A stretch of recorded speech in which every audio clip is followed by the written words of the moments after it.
1,24,000 انبیاء کرام میں سے سب سے پہلے نبی، سب سے پہلے انسان حضرت آدم علیہ السلام تھے۔ انسان کی نسل حضرت آدم علیہ السلام سے چلی اور تمام انسان حضرت آدم علیہ السلام کی اولاد ہیں۔ اللہ تعالیٰ نے حضرت آدم علیہ السلام کو پیدا کرنے کے لیے ارادہ ظاہر کیا اور فرشتوں سے کہا، میں زمین پر اپنا خلیفہ بنانے والا ہوں۔ اس پر فرشتوں نے اعتراض کیا اور کہا، کیا آپ زمین پر انسان کو پیدا کرنے والے ہیں؟ انسان تو زمین پر فساد برپا کرے گا اور خون بہائے گا۔ ہم تو تیری پاکی بیان کرتے ہیں اور تیرا شکر گزار لاتے ہیں، کیا ہم عبادت کے لیے کافی نہیں ہیں؟ اللہ نے فرمایا، جو میں جانتا ہوں وہ تم نہیں جانتے۔ پھر اللہ نے خود اپنے ہاتھوں سے حضرت آدم علیہ السلام کا پتلا بنایا، پھر اسے سنوارا اور اسے مناسب شکل دی۔ اس کے جسم کا ہر حصہ خوبصورتی کے ساتھ بنایا۔ پھر اس مٹی کے پتلے میں اللہ نے اپنی روح پھونکی۔ پھر اللہ نے فرشتوں سے پوچھا کہ چیزوں کے نام بتاؤ اگر تم سچے ہو۔ فرشتوں نے جواب دیا، ہم نہیں جانتے، سب سے زیادہ تو آپ جاننے والے ہیں۔ ہم کو تو بس اتنا ہی علم ہے جو آپ نے ہمیں سکھایا ہے۔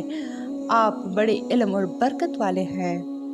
اللہ نے آدم سے کہا، اے آدم، ان فرشتوں کو ان چیزوں کے نام بتاؤ۔ اللہ نے آدم کو تمام چیزوں کے نام بتا دیے تو آدم کے علم میں تمام باتیں آ گئیں۔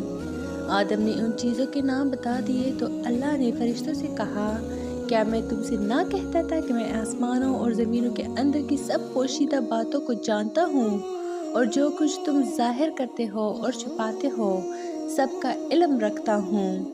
اللہ تعالیٰ نے فرشتوں سے کہا کہ آدم کو سجدہ کرو۔ تمام فرشتوں نے آدم کو سجدہ کیا، لیکن ابلیس نے سجدہ کرنے سے انکار کر دیا۔ وہ غرور کرنے والوں میں سے تھا۔ تجھے کس چیز نے سجدہ کرنے سے روکا جبکہ میں نے تجھے حکم دیا تھا؟ اللہ نے پوچھا۔ ابلیس نے کہا کہ آپ نے انسان کو مٹی سے بنایا اور مجھے آگ سے پیدا کیا۔ ابلیس کے معنی مایوس اور نا امید ہونا، اسی لیے کہا گیا کہ جو شخص اللہ سے نا امید ہوتا ہے وہ ابلیس کے تابع ہوتا ہے۔ جو لوگ ابلیس اور شیطان کے بہکاوے میں آ جاتے ہیں وہ پست ہمت ہوتے ہیں۔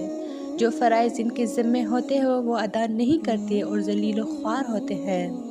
جب ابلیس نے سجدہ کرنے سے انکار کیا تو اللہ نے فرمایا، تو آسمان سے اتر، تو نے تکبر کیا اور تو ذلیل و خوار ہوا۔ ابلیس نے کہا کہ مجھے قیامت کے دن تک مہلت دیجیے۔ اس پر اللہ نے فرمایا، تجھے مہلت دی گئی۔ ابلیس نے کہا، میں تیرے بندوں کو گمراہ کروں گا اور ہر طرف سے ان کو گھیرے میں رکھوں گا، وہ تیرا شکر بھی نہیں کریں گے۔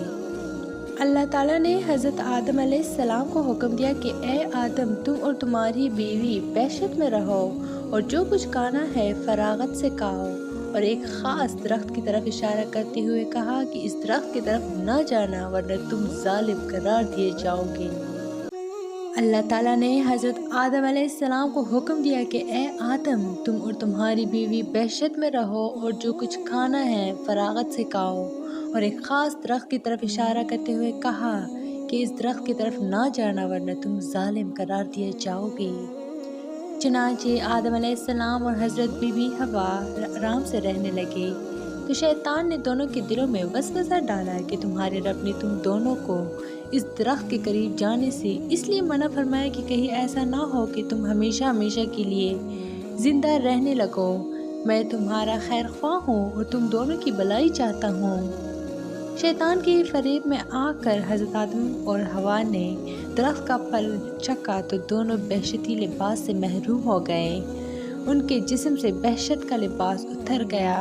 ان کے رب نے ان کو پکارا اور کہا، کیا میں نے تم دونوں کو اس درخت کے قریب جانے سے منع نہیں کیا تھا اور یہ نہ کہا تھا کہ شیطان تمہارا دشمن ہے؟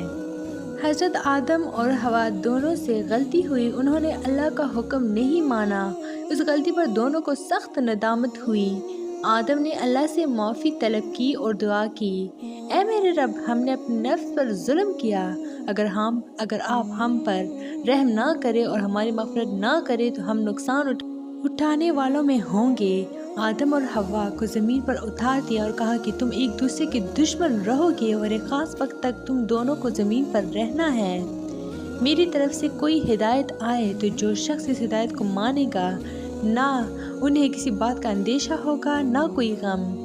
جو میری نصیحت سے منہ موڑے گا اس کے لیے دنیا میں زندگی تنگ ہوگی اور قیامت کے روز اس کو اندھا اٹھائیں گے۔ جب حضرت آدم علیہ السلام آسمان سے اتر کر زمین پر آئے تو وہ فرشتوں کی پاکیزہ باتیں سننے سے محروم ہو گئے، اس لیے دل اداس رہنے لگا۔ آپ نے اللہ سے دعا کی اور عرض کیا کہ میں تو فرشتوں کی صحبت سے محروم ہو گیا ہوں۔ اس پر اللہ نے فرمایا، آپ مکہ معظمہ جائیں، وہاں میرا گھر تعمیر کریں، اس کا طواف کریں اور نماز پڑھیں۔ چنانچہ آپ علیہ السلام جبرائیل امین کے ساتھ مکہ معظمہ گئے، وہاں کعبہ کی بنیاد رکھی، نماز پڑھی اور طواف کیا۔ حضرت آدم علیہ السلام کے واقعے سے ہمیں سبق ملتا ہے کہ جس کام کو اللہ نے کرنے سے منع فرمایا ہے وہ نہ کریں، جو کام کرنے کا حکم دیا ہے وہی کریں، یہی عبادت ہے۔ عبادت نیکی ہے، نیکی عبادت ہے۔ تو یہ تھی میری آج کی ویڈیو۔ مزید قصص الانبیاء کے پارٹس کے لیے میرے چینل کو لائک، شیئر اور سبسکرائب ضرور کریں۔ Stay tuned for more. Thanks for watching.